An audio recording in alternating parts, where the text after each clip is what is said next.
1 iyun deyirlər ki, uşaqlar günüdür. Yəni uşaqların bayramıdır, dünya uşaqlar günüdür. Mən həmin o uşaqlar gününü deyənlərə deyirlər uşaqlar bizim gələcəyimizdir, bizim gələcəyimiz uşaqlardan asılıdır. Həmin o məmurlara üzümüzü tuturam, deyirəm ki, ay məmurlar, hər yerdə deyirsiniz ki, 1 iyun uşaqlar günüdür deputatlara. Hansı ki, həmin o deputatlar ki var ki, deyir ki, güya uşaq pulu verəndə ataları harınlaşacaq, nə bilim, ataları işsizləşəcək. Yaxşı, mən başa düşdüm.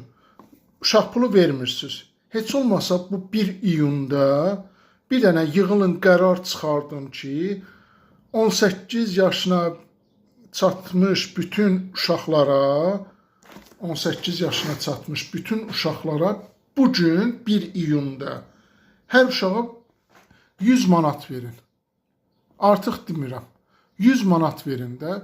Əgər uşaqları elə fikirləşirsinizsə, uşaqları elə deyirsiniz ki, uşaqları bizim gələcəyimizdir. Ay deputatlar, bugün 1 iyunda yığılın, bir dənə qərar çıxardın ki, uşaqların bayramı olduğu üçün bugün biz qərar çıxardırıq, hər bir uşağa 18 yaşına çatmış uşaqlara 100 manat hədiyyə veririk. Heç olmasa onu eləyin.